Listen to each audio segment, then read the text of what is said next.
Bonjour à tous, bienvenue. L'invité du Grisot.fr aujourd'hui est Éric Blachon, bonjour. Bonjour. Vous êtes le secrétaire départemental de Force ouvrière dans la Loire. On va parler bien sûr des dossiers sociaux en ce moment en France. C'est très compliqué, beaucoup de précarité aussi. D'abord, premier dossier, le chômage. Aujourd'hui, on compte à peu près 37 000 demandeurs d'emploi sans activité sur la Loire. L'augmentation est pratiquement de 12% sur un an. Quel est aujourd'hui votre diagnostic, vous, à Force ouvrière? Qu'est-ce qui ne va pas et où ça fait mal?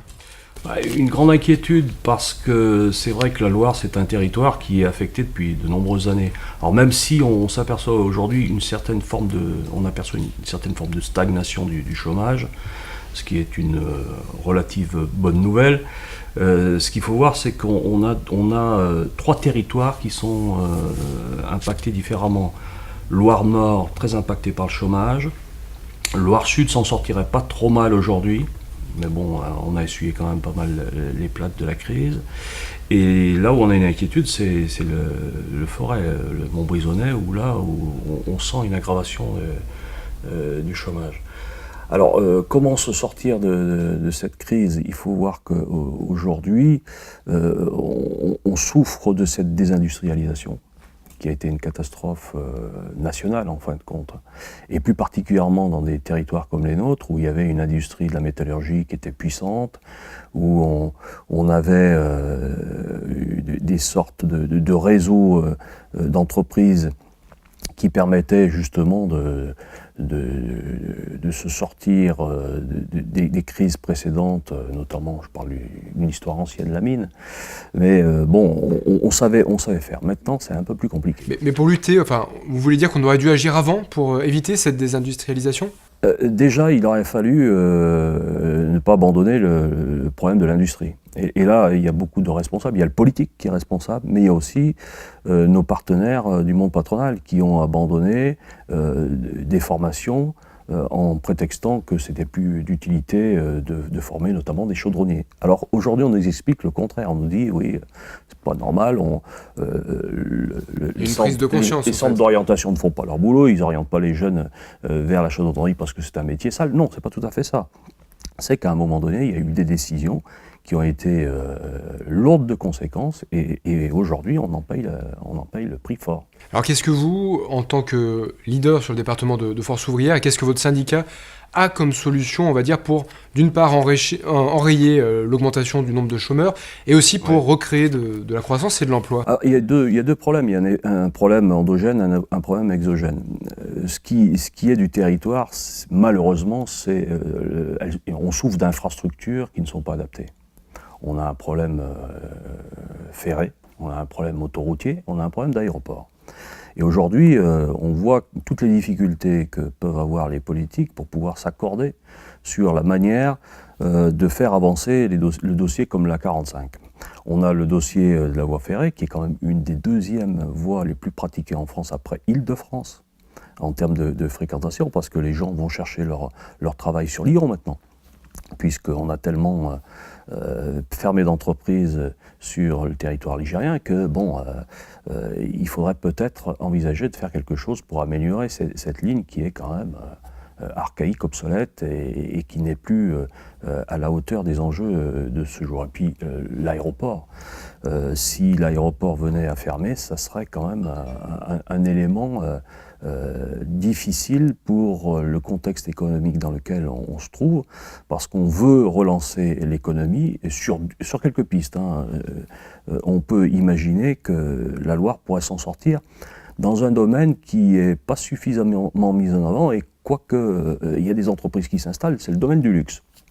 On a des pépites dans la Loire, dans le nord de la Loire, et puis d'autres dans le centre, où on pourrait avoir des possibilités de rebondir sur ces filières. On a les filières bois qui sont sous-exploitées. On va acheter du bois en Allemagne, où l'Allemagne nous achète du bois pour le traiter en Allemagne et nous le ramener sur le territoire ligérien. Il y a une anomalie criante là-dessus. Et puis il y a des domaines où on excelle, notamment les nanotechnologies. On aurait la référence dans la Loire, et j'en suis convaincu, avec Christine Cotier, Et puis on a aussi la robotique qui est un secteur qui marche fort et sur lequel il va falloir donner un peu plus de poids économique. Donc inverser la courbe, c'est l'objectif que s'est fixé François Hollande avec le gouvernement. Est-ce que vous, cet inversement de la courbe, vous y croyez pour la fin de l'année 2013 du chômage ? Alors, je pense que là, ça relève de la méthode Coué, ce qui est en train de se passer au niveau du gouvernement. Nous, on attend de voir avec des actes, parce que c'est vrai qu'aujourd'hui, c'est pas le politique qui fait l'économie. Il va falloir prendre des choix qui incitent le monde économique à vouloir investir sur des territoires comme le nôtre. Après, il faut aussi que les partenaires sociaux se mettent peut-être autour de la table pour voir comment on peut travailler ensemble. Et nous, on a pris le pari avec le monde patronal de signer une charte qui nous engage sur une réflexion pour développer l'économie ligérienne. Parce que on s'est aperçu que le politique avait plus ou moins abandonné cette idée que la Loire pouvait devenir un département fort. Moi, je pense qu'il y a encore des possibilités.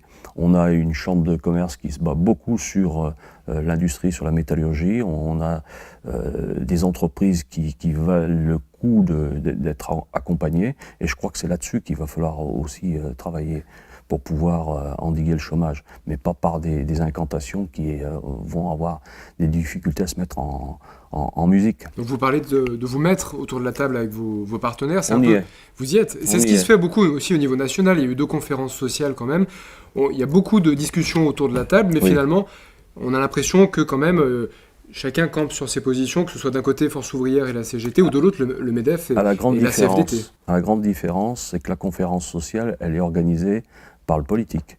Nous, localement, on n'a pas entendu que le politique vienne, on a vu qu'il y avait une défaillance du politique, donc on s'est mis ensemble autour d'une table pour en discuter. C'est quand même une différence notable. Donc vous attendez moins du niveau national que des discussions dans le département ? Nous, on attend du concret. On attend de voir des entreprises s'installer sur le département de la Loire. Alors il y a une loi quand même, la loi de la sécurisation de l'emploi.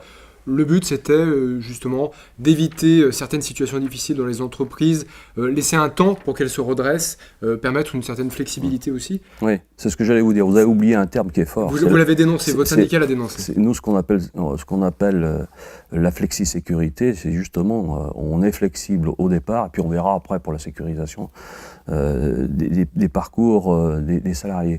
C'est inquiétant parce qu'en fin de compte, on voit qu'on met l'accent sur la flexibilité comme on l'a connu chez Bosch à Lyon, où on a demandé aux salariés de faire des gros efforts en termes d'horaire, en termes de salaire, et au bout du bout, on voit que 2 ou 3 ans après, on ferme l'entreprise et les personnes restent sur le carreau. Donc, je trouve que cet exercice de flexibilité... La loi a été votée. La loi a été votée. On est républicain. Mais vous n'y croyez pas ? On attend de voir, puisqu'on a plusieurs exemples qui démontrent le contraire aujourd'hui. Pour terminer, la réforme des retraites. Vous étiez, votre syndicat, dans la rue en 2010, il y a eu la première réforme. Là, on remet le dossier retraite sur la table parce qu'il faut trouver de l'argent. On ne pourra pas verser des pensions à tout le monde indéfiniment, le chômage étant là également. Ce qui se prépare, donc ça serait un allongement encore de la durée de cotisation ou même un report de l'âge légal. Il y a des pistes qui ont été avancées par le rapport Moreau. Vous êtes inquiet sur ce dossier retraite ou vous avez aussi des choses à mettre en avant et que vous allez défendre sur les retraites ? Nous, on est déjà surpris qu'en l'espace de 2-3 ans, on remette ce dossier sur la table. C'est une perte de temps, une perte d'énergie phénoménale. Alors, pourquoi on était dans la rue ? On combattait cette loi, ce projet de loi à l'époque, parce que justement, on sentait bien que c'était pas complètement abouti, qu'il allait y avoir des problèmes de financement. On a toujours dit à Force ouvrière que la loi sur le problème des retraites devait s'appréhender de manière globale. C'est une répartition différente des richesses qu'il faut voir en France aujourd'hui. Vouloir continuer le financement des retraites comme ça se faisait dans les années 60, alors qu'on produisait une voiture avec 6 salariés, maintenant on en produit une avec un seul salarié. C'est un peu ça, quoi. C'est la caricature. Et les pistes qui sont ressorties de ce rapport, justement, Moreau, alors, elles vous conviennent pas? Oui, non, mais attendez, c'est trop facile. Et puis c'est complètement incohérent. Quand on nous parle de comparaison de la France avec l'Allemagne, vous savez qu'en Allemagne, on cotise 35 ans pour avoir une retraite pleine. En France, on voudrait qu'on passe à 43, c'est un non-sens. 43 voire 44. Alors on nous dit, on laissera la liberté aux salariés de pouvoir partir plus tôt qu'en Allemagne. Oui, mais quand vous aurez fait votre calcul, vous direz, bah non, je ne peux pas partir parce que avec si peu d'argent, je ne pourrais pas continuer à avoir un loyer, avoir une vie décente. Donc, il y a quelque chose qui cloche dans ces premières présentations de cette réforme des retraites. Et puis, il faut arrêter de parler de réforme, parce que de réforme, il n'y a pas. Il vaudrait mieux parler d'une adaptation des retraites plutôt que du système des retraites, plutôt que de vouloir réformer ce qui se fait en fait peu, quoi. Nous, la grosse crainte, si vous voulez, et c'est ce qu'on ne veut pas, c'est qu'on passe sur un système par points. On est sur une logique de solidarité, c'est l'ADN de notre organisation syndicale, très républicaine, très laïque et très solidaire. Donc si on voulait changer de système comme certaines organisations syndicales l'entendent, là, je pense qu'on le défendrait haut et fort. Merci beaucoup, Éric Blachon. Je rappelle que vous êtes le secrétaire général de Force ouvrière sur la Loire. Merci beaucoup d'avoir été avec nous. Bonne journée. Bonne journée à vous.